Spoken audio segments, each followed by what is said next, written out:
सुप्रभात साथियों।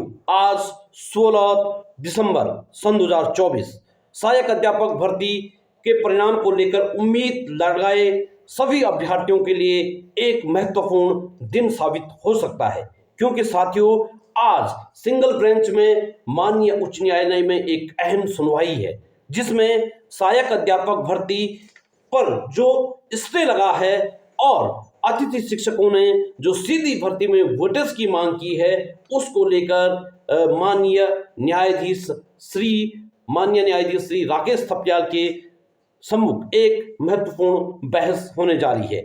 इससे पहले भी आपने देखा कि सिंगल बेंच में किस तरह से लगातार बहसें हो रही थी। पहले जो हुई उसमें अतिथि शिक्षकों को पक्ष को बेहतरीन तरीके से सुना गया। दूसरे दिन अधीनस्थ चयन आयोग के वकील और सरकार के वकील को दलील को सुना गया। इसके बाद साथियों आज जो हम लोगों ने वहां पर अपने निजी वकील हैं उनको सुना जाएगा। उसके बाद शायद किसी अंतिम निर्णय पर पूछा जा सकता है। इसलिए आज का दिन बहुत ही महत्वपूर्ण है, और महत्वपूर्ण इसलिए है कि 16 तारीख को आज सिंगल बेंच है और कल जो है कि वो डबल बेंच है।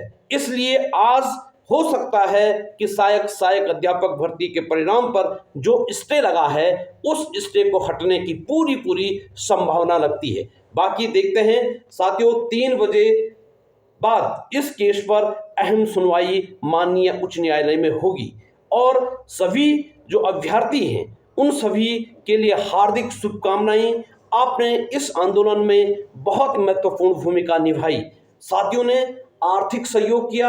इसके अलावा महारैली को सफल बनाने में तमाम अभ्यर्थी उत्तराखंड के विभिन्न स्थानों से इस महारैली को सफल बनाने के लिए देहरादून पहुंचे। इसके अलावा जो हमने अनिश्चितकालीन धरना था उसमें भी साथियों ने, कई साथी पहले और दूसरे दिन पहुंचे, उसके बाद भी कई साथी जो थे वो देहरादून आने के लिए तैयार थे।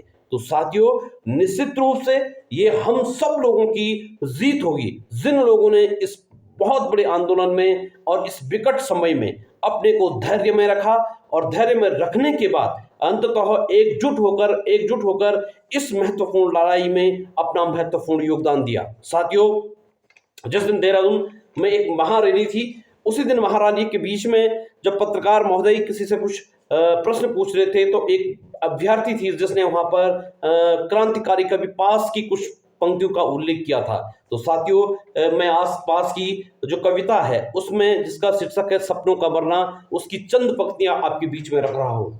मेहनत की लूट सबसे खतरनाक नहीं होती है, मेहनत की लूट सबसे खतरनाक नहीं होती है, पुलिस की मार सबसे खतरनाक नहीं होती है, गद्दारी और लोभ की मुट्ठी सबसे खतरनाक नहीं होती है, बैठे बिठाई पकड़ा जाना बुरा तो है, बैठे बिठाई पकड़े जाना बुरा तो है, सेमी सी चुप और में जकड़े जाना बुरा तो है, सेमी सी चुप में जकड़े जाना बुरा तो है, सबसे खतरनाक नहीं होता, कपट के शोर में सही होते हुए भी दब जाना बुरा तो है, कपट के शोर में सही होते हुए भी दब जाना बुरा तो है, जुगनू की लौ में पड़ना, मुट्ठी भींच कर बस वक्त निकाल लेना बुरा तो है, सबसे खतरनाक नहीं होता, सबसे खतरनाक नहीं होता, सबसे खतरनाक होता है मुर्दे का शांत से भर जाना, सबसे खतरनाक होता है मुर्दा के शांत से भर जाना, तलब का ना होना, सब कुछ सहन कर जाना, घर से निकलकर काम पर और काम से लौटकर घर आना, सबसे खतरनाक होता है सपनों का मर जाना, सबसे खतरनाक होता है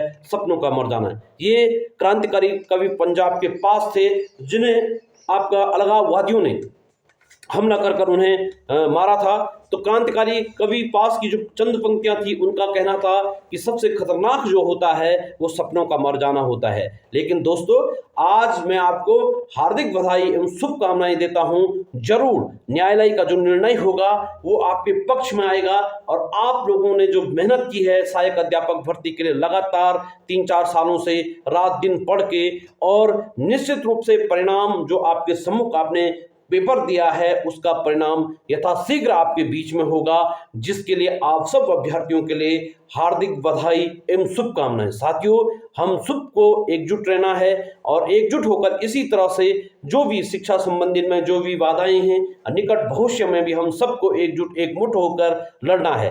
तभी हम सब दोस्तों पढ़ना और लड़ना दो चीज़ें हैं। एक क्या है कि हमको पढ़ाई तो करनी है, पढ़ाई के अलावा जो सरकार की नीतियां हैं, उन नीतियों के खिलाफ हमें पढ़ के, लिख के, सोच समझ के और उस पर अमल करना चाहिए। एक पढ़ा लिखा और शिक्षित व्यक्ति, अभ्यर्थी वही है।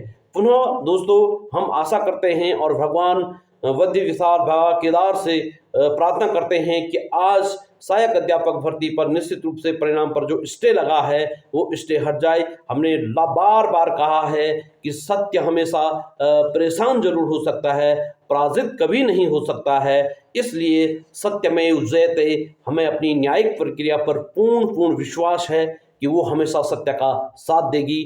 जय हिंद, जय भारत, जय उत्तराखंड। नमस्कार।